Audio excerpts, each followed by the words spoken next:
စီစဉ်လေးကနေပြန်လဲကြိုဆိုပါရယ်ရခိုင်လက်နက်ကိုင်တပုံအေးတိုက်ပွဲပေါ်ဆောင်နေတဲ့စစ်တွေမျိုးအနီးမှာရှိနေတဲ့ပုံနာကျွန်းကိုတမတော်ကဒီနေ့အောက်တိုဘာ30ရက်နေ့နေ့လယ်တနာရီခွဲဝန်းကျင်မှာပဲဒီကြောင်းတိုက်ခိုက်မှုပြုလုပ်ခဲ့ပါတယ်ဒီကြောင်းတိုက်ခိုက်မှုပြုလုပ်ခဲ့တဲ့နေရာ2နေရာလို့သိရပါတယ်ဒါကတော့တမတော်ရဲ့အရင်တက်စကန်ဟောင်းရှိတဲ့950တက်ရင်အဝယ်မှာရှိတဲ့အရာရှိရိတ်တာနဲ့အောင်မင်္ဂလာလမ်းနဲ့ပြည်တော်သားလမ်းကြားမှာရှိနေတဲ့အထာကအကြောင်းကိုလေကြောင်းတိုက်ခိုက်မှုပြုလုပ်ခဲ့တာဖြစ်ပါတယ်ဒီအားထားကကြောင်းထဲမှာရခိုင်လက်နက်ကိုင်တပုံအေးနဲ့အပေါင်းပါတွေစစ်တပ်နဲ့ဆင်းထားတဲ့စစ်သွေးကြွတွေနဲ့ထပ်မံအင်အားဖြစ်တင်ထားတဲ့စစ်သွေးကြွတွေကိုယာယီစုဖွဲ့မှုပြုလုပ်ထားတဲ့နေရာလည်းဖြစ်တယ်။ဒါအပြင်ဒီနေ့အောက်တိုဘာ30ရက်နေ့မှာအကြမ်းဖက်ရခိုင်လက်နက်ကိုင်တပုံအေးနဲ့အပေါင်းပါတွေအစည်းအဝေးပြုလုပ်နေရဆိုတဲ့သတင်းကြားသိရတဲ့အတွက်တမတော်လေးကလည်းအမှုယာယူတိုက်ခိုက်ခဲ့တာဖြစ်ပါတယ်။ပုံနာကျွန်းကတော့အားလုံးသိကြတဲ့အတိုင်းပဲရခိုင်လက်နက်ကိုင်တပုံအေးအဓိကအရင်းမြစ်တွေရှိတဲ့ကြောက်တော်နဲ့စစ်တွေရဲ့ကြားထဲမှာရှိတဲ့မြို့တစ်မြို့လည်းဖြစ်ပါတယ်။ဖေကနေရရှိတဲ့အရင်းမြစ်တွေကိုရခိုင်လက်နက်ကိုင်တပုံအေးကပုံနာကျွန်းကိုပို့ပြီးတော့စစ်တွေကိုစေရေးပေါ်ဆောင်နေတာဖြစ်ပါတယ်စစ်တွေနဲ့ပုံနာကျွန်းကြားမှာရှိနေတဲ့ကွမ်းတောင်စားရခိုင်လက်နက်ကိုင်တပုံအေးထိန်းချုပ်ထားတဲ့အဖျားဆုံးနေရာတစ်ခုလည်းဖြစ်ပါတယ်အဲဒီကနေဒီဘက်စစ်တွေဘက်ကိုဆက်လာမယ်ဆိုရင်တော့အမြင့်ကျွန်းကင်းချောင်းတရားအထိရောက်ရှိမှာဖြစ်ပါတယ်ကင်းချောင်းတရားနဲ့အမြင့်ကျွန်းဘက်ချမ်းမှာတော့တမတော်ရဲ့နေမြေကတရင်တပ်ဖွဲ့စိုးမိုးထားပြီးတော့ပုံနာကျွန်းမြို့နယ်ဘက်ချမ်းမှာရှိနေတဲ့ကွမ်းတောင်မှာတော့ရခိုင်လက်နက်ကိုင်တပုံအေးနဲ့ပေါင်းပါတဲ့စုဖွဲ့မှုတွေပြုလုပ်နေပါတယ်ဒီကနေ့အော်တိုဘာ16စက္ကန့်ဝန်းကျင်ကစပြီးတော့ရခိုင်လက်နက်ကိုင်တပုံအေးနဲ့အပေါင်းပါတွေကပုံနာကျွန်းမြို့နယ်ထဲမှာစုဖွဲ့ပြီးတော့ပုံနာကျွန်းတောင်ကုတ်လမ်းပိုင်းကနေအင်အားဖြစ်တင်မှုတွေပြုလုပ်ခဲ့တယ်။အဲဒီနောက်ကွမ်းတောင်ကနေတဆင့်အမြင့်ကျွန်းပါတလိပ်တီကိုလက်နက်ကြီးနဲ့ပစ်ခတ်တာတွေဒရော့ဘုံရှတိုက်ခိုက်တာတွေနဲ့စနိုက်ပါနဲ့ပစ်ခတ်တာတွေကိုပြုလုပ်နေကြတာဖြစ်ပါတယ်။အဲဒီအတွက်ဒီတမတော်ကပြီးခဲ့တဲ့ရက်အောက်တိုဘာ26ရက်နေ့ကလည်းရခိုင်လက်နက်ကိုင်တပုံအေးနဲ့အပေါင်းပါတွေစုဖွဲ့နေတဲ့တမတော်ရဲ့တံမြန်တိုက်ခိုက်မှုတွေထိခိုက်ကြဆုံးမှုများနေတဲ့အရေးပေါ်အခြေအနေရောက်ရှိနေတဲ့အချိန်ပုံနာကျွန်းမှာခြေစိုက်ထားတဲ့ဖြူစင်ရင်ဝင် Brighter အသင်းကနေလာပြီးတော့ Brighter ကားတွေကိုကာကွယ်ယူပြီးလာရောက်ကဲထုတ်တာတွေပြုလုပ်ခဲ့ပါတယ်။အဲဒီလိုပြုလုပ်ခဲ့တာတွေကိုပဲတမတော်က drop ဘုံချတိုက်ခိုက်ခဲ့တဲ့အတွက်ဖြူစင်ရင်ဝင်ကအသက်14နှစ်အရွယ်ရှိတဲ့ရခိုင်အစွန်းရောက်စစ်သွေးကြွအပါအဝင်တရားရနေတဲ့တေလိုမျိုးပါဖြစ်နေတဲ့ရခိုင်အကြမ်းဖက်တွေလည်းတည်ဆုံမှုတွေဖြစ်ခဲ့ပါတယ်။ဒီနေ့ဒီရောင်းတိုက်ခိုက်မှုမှာလည်းရခိုင်လက်နက်ကိုင်တို့အေးနဲ့ပေါင်းပါတွေထိခိုက်တည်ဆုံမှုများခဲ့တယ်လို့သိရပါတယ်။ဒီနေ့အောက်တိုဘာ30ရက်နေ့ဒီပုံနာကျွန်းမှာရှိတဲ့အထကဖို့ဒီကြောင့်တိုက်ခိုက်မှုပြုလုပ်ခဲ့တဲ့အကြောင်းအရာနဲ့ပတ်သက်ပြီးရခိုင်လက်နက်ကိုင်တပုံအေးရဲ့ကြောထောင်နောက်ခံပြုတ်ထားတဲ့ဖြစ်စဉ်ကိုလိမ်လည်ပြီးတော့သတင်းတူသတင်းမှားတွေထုတ်ပြန်မှုအတွက်အမေရိကန်ဒေါ်လာသိန်းချီရထားတဲ့နေမထောင်းအပါအဝင်နေရစရာကရခိုင်စစ်သွေးကြွတွေကအရက်သားတွေထိခိုက်တည်ဆုံမှုဖြစ်ခဲ့တယ်ဆိုပြီးတော့ပုံဖော်ခဲ့ကြပါတယ်တကယ်တော့ပုံနာကျွန်းမြို့ဆိုတာကရခိုင်လက်နက်ကိုင်တပုံအေးထိန်းချုပ်ခဲ့တာကြာပြီဖြစ်ပြီးတော့ရခိုင်လက်နက်ကိုင်တပုံအေးရဲ့ ULA ထိန်းချုပ်ကြသူတို့ရဲ့အခေါ်အရခအစိုးရရဲ့ဖွဲ့စည်းပုံနဲ့လှုပ်ရှားနေကြတဲ့နေ့စဉ်တပ်ဝင်လှုပ်ရှားနေကြတဲ့မြို့တွေမျိုးတွေဖြစ်ပါတယ်။ပုံနာကျွန်းမြို့မှာရှိနေတဲ့အခြေခံလူမှုရေးစီးပွားရေးကျန်းမာရေးတွေကစပြီးတော့လုံခြုံရေးကိစ္စတွေအထိရခိုင်လက်နက်ကိုင်တပုံအေးရဲ့ဆောင်ရွက်မှုတွေနဲ့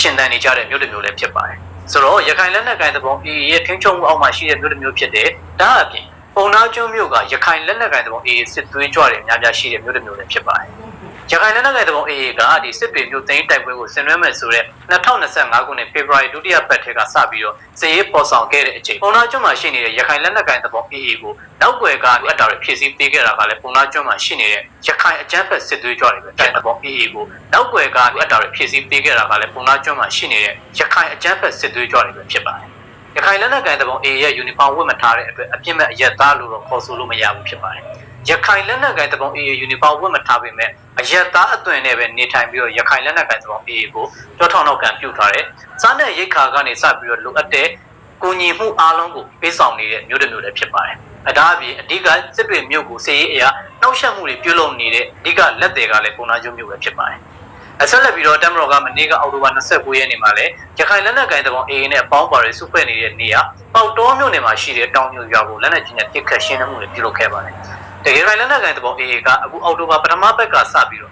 စစ်တွေမြို့ကိုစေရေးတကြောပြန်ပြီးတော့ပေါ်ဆောင်လာတာဖြစ်ပါတယ်။အဲဒီလိုစေရေးပေါ်ဆောင်လာတဲ့အတွက်ဒီပင်လယ်ပြင်မှာရှိနေတဲ့ကလရမြစ်မြေယုံမြစ်အတွင်းမှာရှိနေတဲ့တမလို့ရေကလုံခြုံရေးတပ်ဖွဲ့ဝင်တွေကိုတမလို့လေကတပ်ဖွဲ့ဝင်တွေကိုဒါအပြင်မြေပြင်မှာရှိနေတဲ့မြေပြင်တိုက်ခိုက်ရေးတပ်တွေက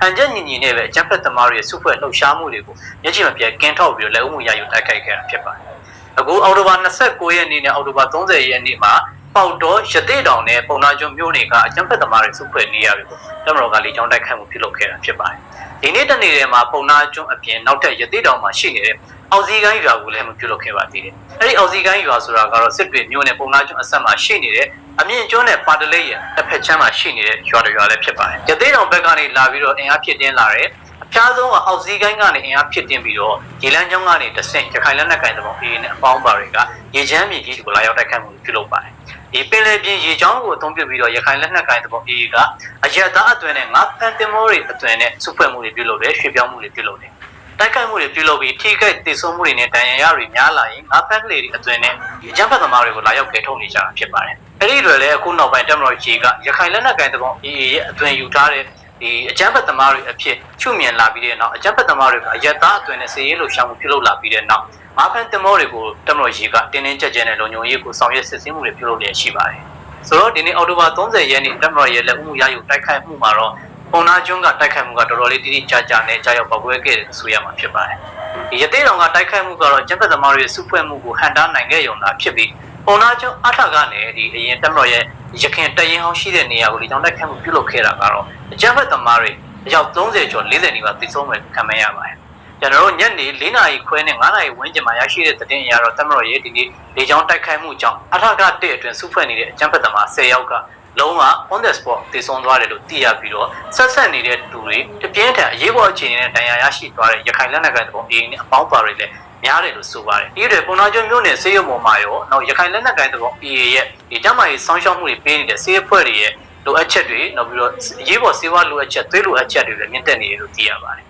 အဲ့ဒီတွေဒီကြောက်တော်ကနေလိုအပ်တဲ့ဆေးဝါးနဲ့သွေးတွေကိုရခိုင်လက်နက်ကိုင်တပ်အေးကထောက်ပံ့ဖြည့်ဆည်းပေးနေတယ်ဆိုတဲ့သတင်းတချို့ကိုလည်းကြားသိရပါတယ်။ပြောရမယ်ဆိုရင်တော့ရခိုင်ကမ်းမြောင်ဒေသမှာကြောက်တော်ကတကယ်ကိုအဓိကကြားတဲ့နေရာတစ်ခုဖြစ်ပါတယ်။နောက်ဘက်ကချင်းပြည်နယ်အဆက်ကပလောဝအတီကိုစုံမိုးထားနိုင်တာဖြစ်ပြီးတော့ဒီရခိုင်ပြည်နယ်ရဲ့မြို့တော်စစ်တွေနောက်ပြီးတော့ဒီဘင်္ဂလားဒေ့ရှ်နယ်စပ်မှာရှိနေတဲ့ပူတီတောင်ရတိတောင်မောင်တော်ဒေသတွေအထိကိုသွားနိုင်တဲ့စစ်တွေရန်ကုန်တောင်ကုတ်လမ်းမကြောင်းပေါ်မှာရှိတဲ့မြို့တစ်မြို့လည်းဖြစ်ပါတယ်။အားကြောင့်လို့ရခိုင်လက်နက်ကိုင်တပ်အေးကသူတို့ရဲ့အာရကအစိုးရအဓိကအခြေစိုက်ရာဒေသနဲ့အင်အားများပြားနောက်ပြီးတော့အမားကန်ကေဒါတွေအများစုရှိတာကကြောက်တော်ဒေသဖြစ်ပါတယ်။အဲဒါကြောင့်မလို့လဲတမတော်ကပြီးခဲ့တဲ့လအနေငယ်ကကြောက်တော်မြို့ရဲ့အရှိတ်ဘက်မှာရှိတဲ့တရဲတပင်ရွာကဒီကိုပိုင်ထက်တန်းကျောင်းအမိခံရခိုင်လက်နက်ကိုင်တပ်စစ်သွေးကြွတွေကိုမွေးထုတ်ပေးနေတဲ့ကေဒါနေရာကိုလည်းကေဒါတင်တန်းကျောင်းကိုလည်းရောင်းတိုက်ခိုက်မှုပြုလုပ်ခဲ့ရသေးတာဖြစ်ပါတယ်။ဘယ်လိုပဲဖြစ်ဖြစ်တမတော်ရဲ့ဒီနေ့ပုံနာကျောင်းကိုလည်းအမှုရယူတိုက်ခိုက်မှုမှာတော့ရခိုင်လက်နက်ကိုင်တပ်အေးနဲ့အပေါင်းပါစစ်သွေးကြွတွေထိခိုက်ဒေဆုံးမှုများပါတယ်။ဆက်လက်ပြီးဒေဆုံးနိုင်ခြင်းလည်းရှိတယ်လို့ဆိုပါတယ်။ဒီနေရာမှာဒေဆုံးသူ10ယောက်ရှိခဲ့ပြီးတော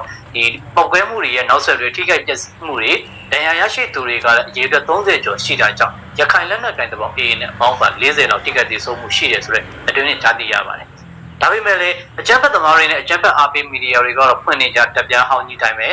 ဲနေရာတိုင်းမှာအေးရှိတယ်လို့ကြွေးကြော်ထားပေမဲ့တမတော်ရဲ့လေကြောင်းတိုက်ခိုက်မှုလက်နက်ကြီးပစ်ခတ်မှုတမတော်ရဲ့နေမရှင်ရဲ့ဆောင်ရွက်မှုတွေမှာတော့အေးဖြစ်ခဲ့တဲ့အကြမ်းဖက်တွေကထိခိုက်လာပြီဆိုရင်ပြစ်မဲ့အရက်သားအနေနဲ့အမြဲတမ်းပုံဖော်လေးရှိပါတယ်။ရခိုင်ပြည်နယ်ကတနည်းအတွင်းဒီတိုက်ပွဲတွေအတွင်းရခိုင်စစ်သွေးကြွအများကြီးတည်ဆုံးခဲ့တာတော့လည်းအပြစ်မဲ့ရခိုင်လူမျိုးပေါင်း1000နီးပါးတည်ဆုံးခဲ့တယ်။ဖမ်းဆီးခံရတာလည်း1000နီးပါးရှိပြီးတော့ဒီတရားဓမ္မစစ်သားစုဆောင်းခံရတာတွေလည်းရှိရဆိုပြီးသတင်းမှားတွေနဲ့ပြည်နယ်မှာရှိနေတဲ့ခတ်တုံးလုံးရခိုင်လူမျိုးရေးစစ်သွေးကြွတွေကိုဝါရမိုင်းတိုက်ဖို့ပြုလုပ်နေတာတွေကိုလည်းမြင်တွေ့ရပါတယ်။ဘယ်လိုပဲဖြစ်ဖြစ်တမတော်ရဲ့ဒီစစ်မျက်နှာတွေဖြန့်ကျက်မှုတွေကမှပလောင်လက်နက်ကိုင်တဲ့ပုံ TNL နဲ့အပြစ်ခတ်ရဲစဲရေးကိုယာယီသဘောတူညီခဲ့ရဆိုတဲ့အတွက်နောက်ဆက်တွဲအနေနဲ့ကတော့မြောက်သုံးကောင်လို့ခေါ်တဲ့ဟိုကန်ပလောင်နဲ့ရခိုင်နေနဲ့ပတ်သက်ရင်တော့ရခိုင်လက်နက်ကိုင်တဲ့ပုံအလှည့်ချရောက်လို့လာပြီးလို့ဆိုရမှာဖြစ်ပါတယ်။ဒါကြောင့်မလို့တမတော်ရဲ့အခုမိုးကုံသွားပြီးဖြစ်တဲ့ပွင့်လင်းရသည်ရောက်လာတဲ့ထိုးစစ်ဆင်မဲ့စစ်မျက်နှာတွေထဲမှာရခိုင်လက်နက်ကိုင်တဲ့ပုံထိန်းချုပ်ထားတဲ့ဗေဒီတာတွေကိုစစ်မျက်နှာဖွင့်ပြီးတိုက်ခိုက်သွားမလဲဆိုတာကလည်းအင်မတန်စိတ်ဝင်စားဖို့ကောင်းပြီး